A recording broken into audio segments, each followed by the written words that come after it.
On se retrouve pour le temps de l'info et nous sommes avec Jean-Michel de Cugis. Bonjour et merci beaucoup d'être avec nous aujourd'hui. Vous êtes grand reporter police-justice au Parisien. Vous avez coécrit Tueur à gages, enquête sur le nouveau phénomène des shooters aux éditions Flammarion. Les shooters, on va le comprendre plus en détail avec vous. Ces très jeunes tueurs à gages engagés par des narcotrafiquants, des gangs. Et justement, Jean-Michel de Cugis, on va commencer par les gangs. Notamment la DZ Mafia qui fait la une de votre journal. Aujourd'hui, 9 membres présumés du clan de narcotrafiquants ont été placés en garde à vue.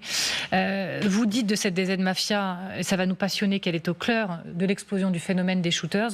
D'abord sur cette arrestation, c'est un gros coup de filet ou c'est une goutte d'eau par rapport à l'ampleur tentaculaire de ce gang? Ça, c'est un réseau qui est présumé être impliqué dans un double assassinat terrible à Marseille en novembre 2023. Après, des réseaux comme ceux-là, il y en a beaucoup. Selon nos sources, il y aurait à peu près 1000 hommes qui travailleraient pour la DZ Mafia. C'est une centaine de réseaux. Ça part de Marseille. Ce sont d'abord la DZ apparaît officiellement en 2022. Elle part des quartiers nord, elle s'étend au quartier sud, et puis maintenant d'abord à des villes du sud telles que Nîmes, Avignon, Valence, et puis aujourd'hui elle est sur Toulouse, elle est sur Rennes, elle est en Belgique avec des alliances avec des narcotrafiquants belges, mais aussi avec la fameuse macro mafia aux Pays-Bas. Donc voilà, il y a vraiment une implantation. Et on peut dire qu'aujourd'hui, la DZ Mafia est un cartel de la drogue parce que s'est accaparé un certain nombre de territoires par la violence, par l'ultra-violence, et qu'elle a imposé ses règles dans beaucoup de territoires, ses prix, et qu'aujourd'hui, elle tend même à être un groupe criminel mafieux parce qu'elle diversifie ses activités. Et vous raquettes, par exemple. Vous dites même dans le Parisien, elle tente de s'infiltrer dans toute la société. À quel point elle s'infiltre, cette mafia, désormais, dans notre société? Alors, on est au tout début. Oui, bien sûr. Mais effectivement, la mafia s'infiltre dans les institutions, dans les pouvoirs politiques, et on sait qu'il y a des signes faibles, aujourd'hui, de corruption d'élus, notamment à Marseille. Alors, il n'y a pas de dossier judiciaire ouvert, mais il y a des signes que certains nombres d'élus ont été approchés. Il y a de la corruption au niveau des surveillants de prison, beaucoup. Il y a de la corruption au niveau de la police, au niveau des greffiers, au niveau des douaniers. Donc voilà, là c'est le début, mais on est vers, en tout cas, la DZ Mafia a une espèce une volonté d'hégémonie. Et ça passe effectivement par l'infiltration des institutions. Alors, vous l'expliquez très bien dans votre livre, le phénomène des shooters a explosé en 2023 et cette DZ Mafia, elle est au cœur de cette explosion. On subit la situation.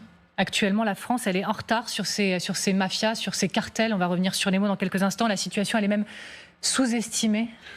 Elle était sous-estimée. Il y a eu une commission parlementaire du Sénat qui a mis quand même, qui a montré un certain nombre de choses. Des magistrats, des policiers qui ont tiré la sonnette d'alarme, qui parlent de symétrie entre les moyens dont disposent ces trafiquants et les moyens dont dispose la justice, qui est incomparable. Et aujourd'hui, c'est vrai que il y a un risque de déliquescence de l'état de droit. Il y a un risque que c'est pas nous qui le disons, c'est les magistrats de Marseille, le procureur de Marseille, de mexicanisation, le procureur, le tribunal le président du tribunal judiciaire disent que effectivement il y a un risque que la France devienne un narco-État. Et pourquoi on en est là? Parce que ça fait 40 ans qu'on a laissé les quartiers se faire gangréner par le trafic de stupes, qu'aujourd'hui dans les quartiers vous avez une économie parallèle à la nôtre, enfin à celle qui existe, et que, elle aspire tout un tas de jeunes désœuvrés, déstructurés, qui rentrent dans ces réseaux très jeunes, de plus en plus jeunes, qui sont de plus en plus violents, et qui, gravissent les échelons très vite du narco-banditisme pour devenir des tueurs à gages. Et on va revenir sur leur portrait robot dans un tout petit instant, mais on entend vos mots. Vous parlez de cartel, ça résonne.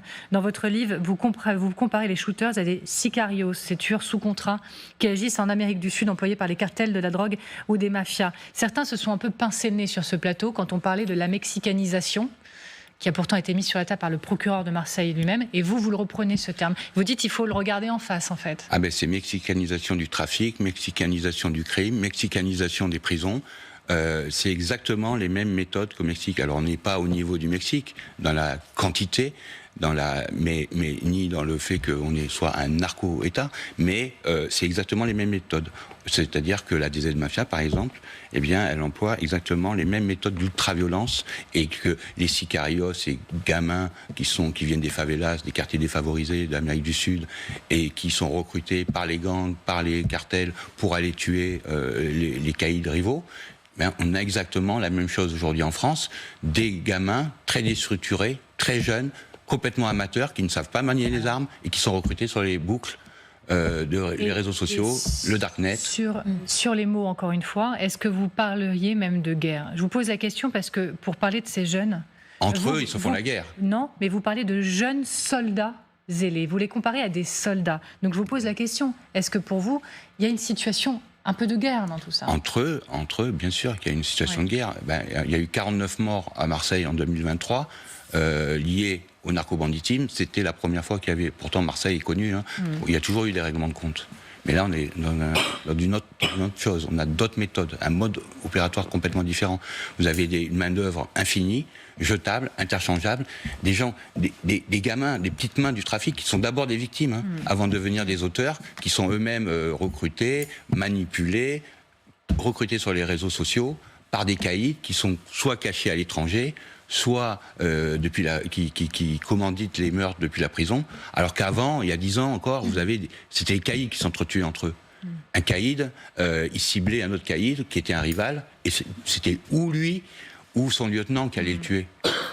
Là, c'est n'importe quoi. On terrorise, comme les cartels. Comme les cartels. Le portrait robot, du coup. Le portrait robot que vous affinez page après page et qui est terrifiant, franchement, de ces jeunes. Est-ce que vous pouvez le dresser un peu pour nos téléspectateurs? 16-20 ans pour commencer, et ensuite nous, même c'est plus jeune. Hein, on a vu qu'il y avait un tueur de 14 ans, la semaine dernière, qui avait tué ce chauffeur de taxi. Nous, nos profils, c'est 15, 20, parfois 25, mais jamais plus. Des jeunes parfois qui sont inconnus des services de la justice, qui n'ont pas de casier judiciaire. Ça, c'est surprenant. Qui commencent comme guetteurs très jeunes, à 11 ans, 12 ans, et puis qui rentrent dans le trafic, comme ça, qui sont aspirés, et puis qui deviennent des tueurs, parce qu'on leur invente des dettes, etc. Et le portrait, c'est des jeunes très déstructurés, complètement amateurs, qui ne savent pas manier les armes, qui sont dans un espèce de sentiment d'héroïsation, ils se rêvent en guerriers. Parce qu'ils sont fascinés par toutes ces séries sur les narcos à la télé française, qui sont beaucoup sur les réseaux sociaux, ils sont dans une espèce de virtualité, et pour eux, la vie n'a plus aucune importance, parce que leur propre vie ne compte pas. Donc celle des autres, encore moins. Vous connaissez parfaitement Philippe Pujol, qui lui parle des cramés, et qui a cet autre mot pour dire... Ils s'appellent même entre eux les cramés, parce qu'en fait, ils ont une forme de conscience de ce qu'ils sont et de leur destin, qui en général ne dure pas très longtemps.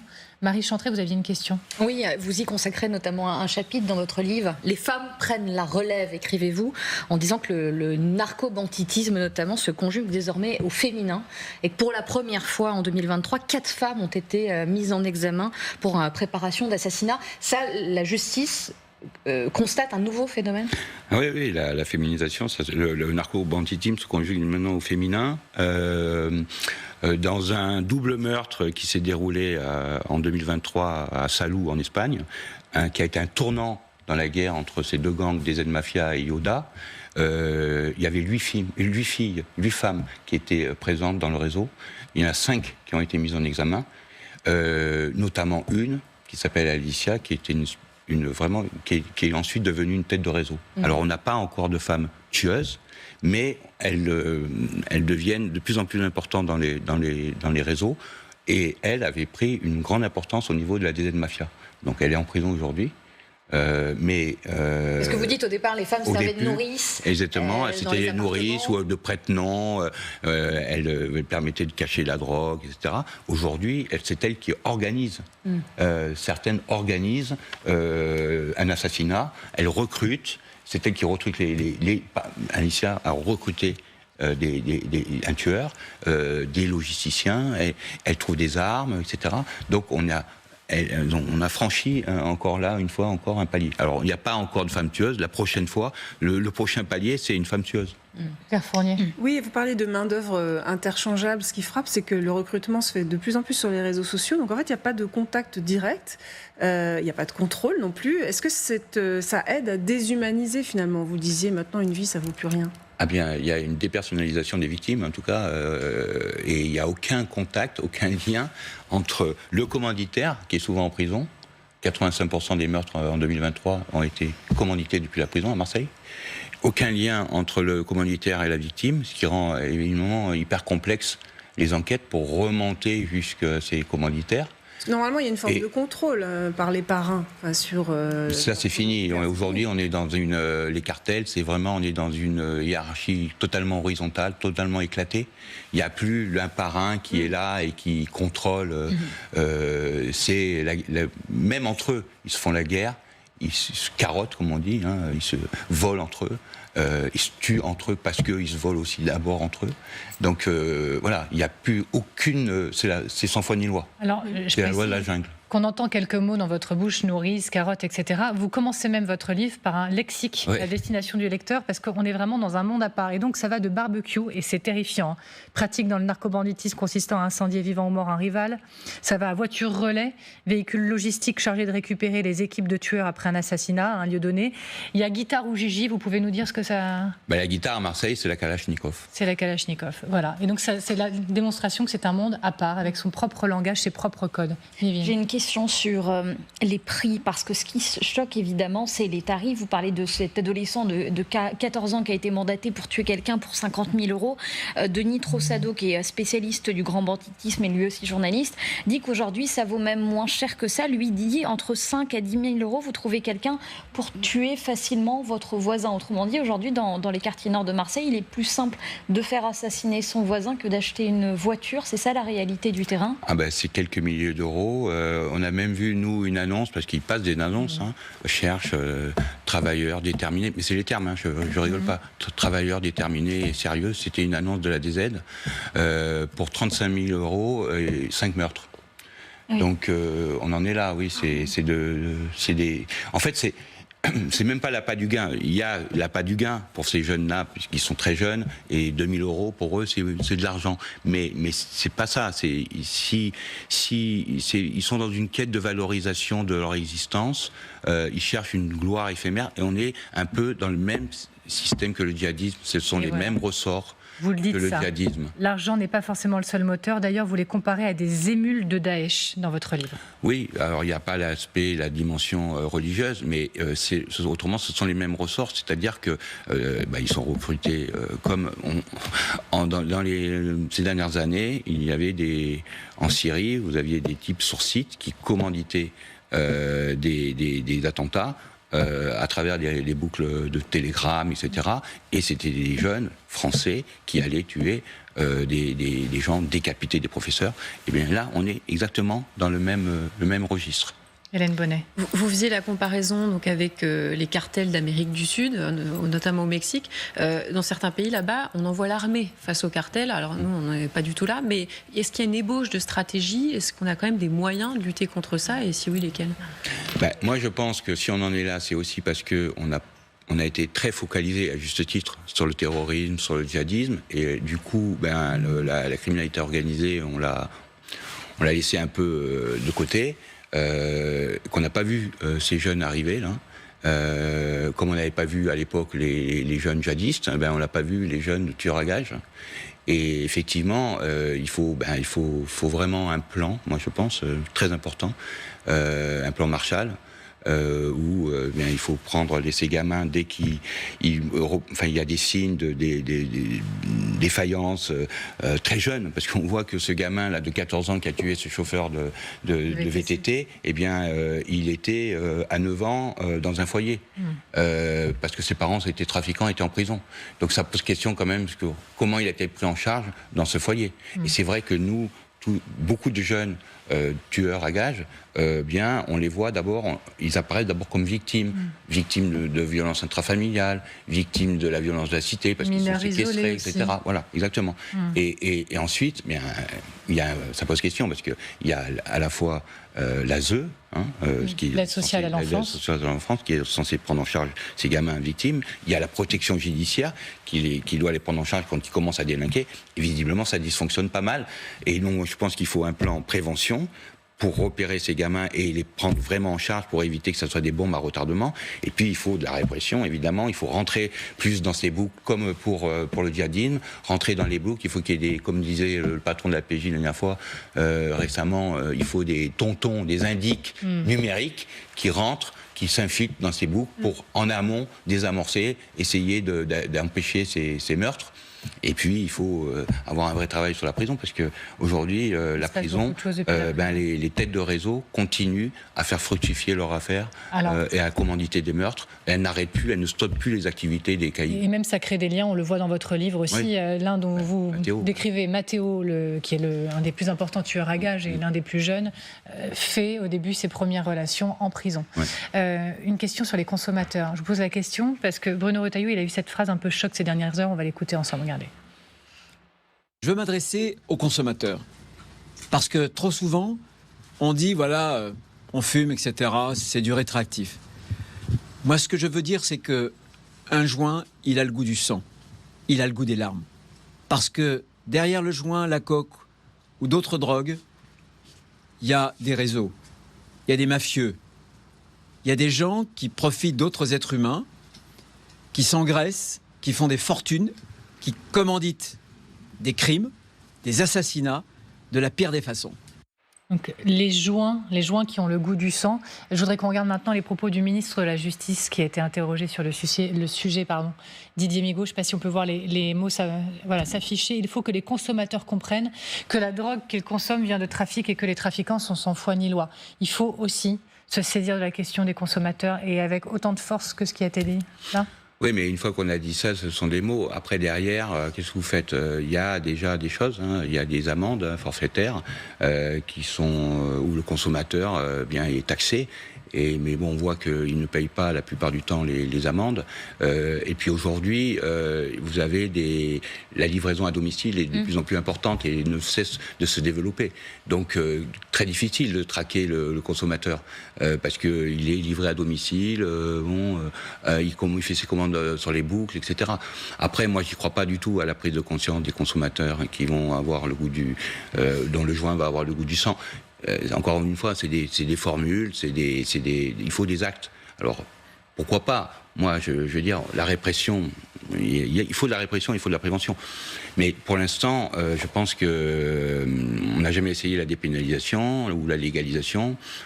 Peut-être qu'il faut aller un peu dans ce sens-là, même si derrière, on sait très bien que les réseaux de trafiquants ne vont pas s'arrêter, que déjà le produit, rien que le cannabis aujourd'hui, son taux en THC est très très nocif, et que de toute façon, même si on légalisait, ou on ne pourrait pas mettre sur le marché un produit tel qu'il existe aujourd'hui.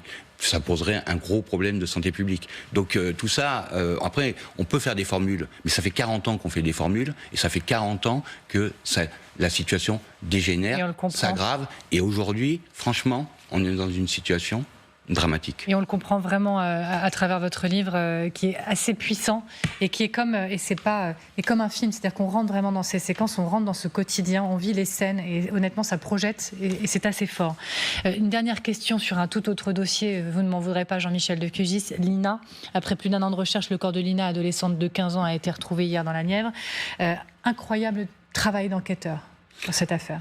Oui, parce que depuis que l'auteur présumé s'est suicidé, les gendarmes ont continué l'enquête et ils ont travaillé vraiment à partir du véhicule de l'auteur présumé. Ils ont retracé tous ses parcours Et ils ont finalement, par un travail de fourmi, réussi à localiser, à faire des fouilles. Il y a beaucoup de fouilles qui n'ont rien donné. Et là, enfin, ils ont mis la main sur le corps de Lina. Maintenant, bon, je ne sais pas si le corps va pouvoir parler, parce que, évidemment, ça fait plus d'1 an et il était dans l'eau. Donc on sait bien que c'est difficile de faire parler un corps qui reste très longtemps dans l'eau.